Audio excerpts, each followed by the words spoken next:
আপনার কাছে সিগারেট হবে? হ্যাঁ আছে। আমাকে এক প্যাকেট দিন তো। সিগারেট খাও বাদ দিতে হবে। কেন ভাই, আপনি আবার হঠাৎ এই কথা বলছেন কেন? দেখতে পাচ্ছেন না আমাদের আর দরকার কি, এরাই তো আছে, থাক না। আজকাল মডার্ন মেয়েদের যা অবস্থা, আগে তো ভার্সিটিতে দেখতাম বন্ধুদের সাথে মিলেমিশে দু একটা সিগারেট খেত, তাও আবার লুকিয়ে। এখন তো ওপেন সিগারেট খাই। মডার্ন তো মডার্ন, আলট্রা মডার্ন, বুঝেন নাই? দেখেন কা বিয়ে শাদির পর ওই হাজব্যান্ডকে অফিসে পাঠিয়ে রুমের ভিতরে ফুর্তি ফার্তা করছে, হালকা বয়ফ্রেন্ড ওই একজন এনে সিগারেট খাচ্ছে। এইসব মেয়েগুলোই ওই শ্বশুর শাশুড়িকে বৃদ্ধাশ্রমে পাঠিয়ে দেয়, দেখভাল করে না। দেখভাল করবে কি, এরা নিজেদের নিয়ে তো ব্যস্ত, সিগারেট খাবে, মদ খাবে। ভাই আপনি তো বিয়ের পরের কথা বললেন, আর বিয়ের আগে বড় বড় ভার্সিটিতে পড়ে, বাবের টাকা পয়সা ওড়াই, অনেক অনেক শপিং করে, আর এই যে ওপেনলি সিগারেট খাই। ভাই এদের ভবিষ্যৎ বলে কিছু নাই। এদের ভবিষ্যৎ নিয়ে আপনার চিন্তা করতে হবে না, এদের ভবিষ্যৎ এরা খুব ভালো চিন্তা করতে পারে। খালা কত হয়েছে? 200 টাকা। ভাই আমি তো ভাবতেছি আগামীকাল থেকে বাজার করার সময় আমার বউকে এক প্যাকেট করে সিগারেট কিনে দিব। খারাপ বলেন নাই, শিখিয়ে ফেলুন, কাজে দেবে। একসাথে বসে সিগারেট খাবেন। আর ওই মেয়েদের তো আসলে কোনো কাজ নাই, অফিস থেকে আসবো দেখবো যে সিরিয়াল ছেড়ে বসে আছে, রাত ওই 12টা পর্যন্ত চলবে ইন্টারনেট, এরপর মোবাইল। একদম ঠিক বলেছেন ভাই, এই সারাদিন সব সিরিয়াল নিয়ে পড়ে থাকে, সংসারের প্রতি কোনো খেয়ালই নাই। শুধু পড়ে থাকে না, সিরিয়াল থেকে অনেক কিছু শেখেও তো। কিভাবে শাশুড়ির সাথে প্যাঁচে লাগাতে হবে, কিভাবে ওই ননদকে একটু প্যাঁচ মেরে আরেক জায়গায় পাঠাতে হবে, আর অনেক কিছু। তাদের মাথাটা খুব কাজের, এসব কাজে খুব ব্যস্ত তারা। ভাই আমি বুঝি না এসব মেয়েদের ভবিষ্যৎটা আসলে কি। ভবিষ্যৎ আর কি, এখন তো মেয়েরা কিছু দেখি যে শাড়ি পরে, আবার কিছু মেয়ে ওই ছোট ছোট জামা কাপড় পরে, দেখলে তাকানো যায় না। কি বিচ্ছিরি অবস্থা, কি করবেন আর দেখুন, দেখে যান না কি হয়। দেশটা যে ডিজিটাল হচ্ছে এটা তার বড় প্রমাণ। আমরা তো ওয়েস্টার্ন হয়ে যাচ্ছি, মডার্ন। ভাই অধপতন, অধপতনে যাচ্ছে দেশ। কি জানি ভাই, অধপতন না উন্নতি, সেটা নিয়ে তো কনফিউজড। সম অধিকার চাচ্ছে তারা, সম অধিকার, বুঝেন নাই? তবে যাই বলেন, তারা পারেও বটে।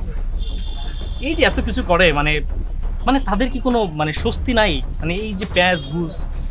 ভাই ওদের চাহিদাটা আসলে বেশি হয়ে গেছে, নারীদের চাহিদা খুব বেশি হয়ে গেছে।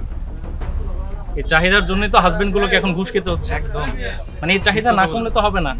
তাদের এটা চাই, ওটা চাই, গহনা চাই, এগুলো পড়বেও না ঠিক মতো। এগুলো শপিং করে দেওয়া লাগে। শপিং হলে তবে কোনো কথা নাই, মার্কেটে যাবে একটার পর একটা কিনবে। এই হাজবেন্ড যে কোত্থেকে টাকাগুলো নেয় সেটারও খেয়াল নাই, কিভাবে চলবে? ভাই আপনি পারেন না আমাকে। বাস্তবতা ভাই। এক্সকিউজ মি, কি বলছেন আপনারা? আমরা তো কিছু বলছিলাম না, আমরা তো এমনিতেই আড্ডা দিচ্ছিলাম, পারিবারিক আলাপ করছিলাম আমরা। না না, আমি স্পষ্ট শুনতে পেলাম আপনারা দুজন আমাকে নিয়েই কথা বলছিলেন। আরেকবার বলুন না, আমি শুনি, আমি শোনার জন্য এখানে এসেছি, বলুন। দেখুন আপনার কথা ভুল হচ্ছে, আমরা তো আমাদের মতো আড্ডা দিচ্ছিলাম। একদম মিথ্যা কথা বলবেন না, আমি স্পষ্ট শুনেছি আপনারা দুজন আমাকে নিয়েই কথা বলছিলেন। এখন আমার সামনে বলতে ভয় পাচ্ছেন কেন? সামনাসামনি বলুন, আমি সামনাসামনি শুনি। পিছন থেকে কেন মেয়েদেরকে নিয়ে কথা বলেন বলুন? চুপ করে আছেন কেন? জানি তো এখন আপনাদের আর কোনো কিছু বলারই মুখ থাকবে না, কারণ আপনারা দুজন আমাকে চেনেন না, আমাকে জানেন না, তারপরেও আমার সম্পর্কে আপনারা অনেক বাজে বাজে কথা বলেছেন। আপনারা চেনেন আমাকে? আমার সম্পর্কে জানেন না? জানেন না কেন বললেন আমাকে নিয়ে সব কথা? আপনাদেরকে অধিকার কে দিয়েছে আমাকে নিয়ে কথা বলার? আমি অনেকক্ষণ ধরে চুপ করে থাকার ট্রাই করেছি, কিন্তু আমি পারিনি। আপনারা দুজন আর আপনাদের দুজনের আচরণ আমাকে বাধ্য করেছে আপনাদের কাছে আসার জন্য, আর আপনাদের চোখে চোখ রেখে কথা বলার জন্য। আপনারা কি ভেবেছেন মেয়েরা শুধু বসে বসেই খায়, কোনো কাজ করে না? দেখুন আমি, এই যে আমাকে দেখতে পাচ্ছেন, আমি কিন্তু বসে খাই না, আমি একটা জব করি, আর জব শেষ করে এখন লাঞ্চ করতে যাব, এই জন্য আমি এখানে আসলাম। বাসায় আমার হাজবেন্ড অসুস্থ, কিন্তু তারপরেও সে সিগারেট খাওয়া বাদ দিতে পারবে না। সে আমাকে কি বলেছে জানেন? সে আমাকে বলেছে লাঞ্চ শেষ করে তাকে সিগারেট দিতেই হবে, তা না হলে সে ওষুধই খাবে না। আপনারা পুরুষ মানুষেরাই এরকম। আপনারা নিশ্চয়ই অফিস থেকে এখানে লাঞ্চ করার টাইমে এসেছেন, এসে এখানে বসে সিগারেট খাচ্ছেন আর আড্ডা দিচ্ছেন। এই যে আমাকে দেখতে পাচ্ছেন, আমি কিন্তু এই সুযোগগুলো পাই না, আমি কোথাও আড্ডাই দিতে পারি না। আমার সারাটাক্ষণ কাজ করতে হয়। সকালে ঘুম থেকে উঠে রান্না বান্না করে হাজবেন্ডকে খাবার খাইয়ে দেন আমি অফিসে যাই। অফিস শেষ করে দুপুরবেলা আবার বাসায় যাই, আবার বাসায় গিয়ে আমি তাকে লাঞ্চ করাই। তারপর আমি আবার অফিসে যাই, অফিস থেকে কাজ শেষ করে আবার বাসায় যাই।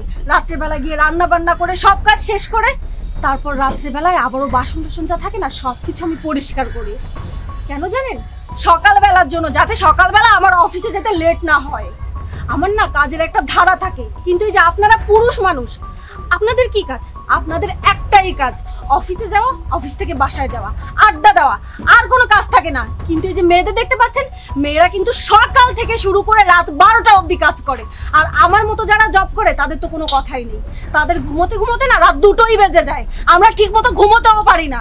আর আপনারা এসে মেয়েদেরকে নিয়ে এসব বাজে কথা বলছেন। আমরা শুধু আড্ডা মারি। একটা কথা মনে রাখবেন, প্রত্যেকটা নারী না কষ্ট করে। আপনারা যেন কি বলছিলেন?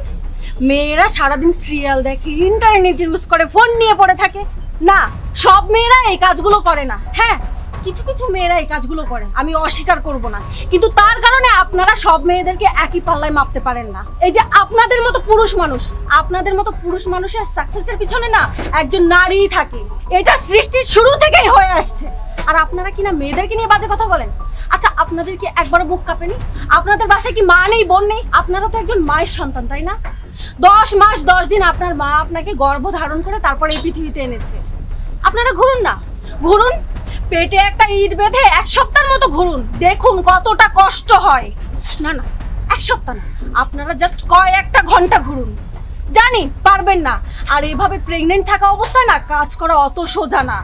মেয়েদেরকে সারাটা জীবন আপনারা তুচ্ছ তাচ্ছিল্য করেন কেন? হ্যাঁ, মেয়েদের কষ্টটা কি একবারও চোখে পড়ে না? প্রত্যেকটা মেয়ে সকালে ঘুম থেকে উঠে শুরু করে কাজ করতেই থাকে। তার ঘুমানোর টাইম 12টাই বেজে যায়। কোনোদিনও সে সকাল সকাল ঘুমোতে পারে না। আর আপনারা সেই মেয়েদেরকে নিয়ে কথা বলেন।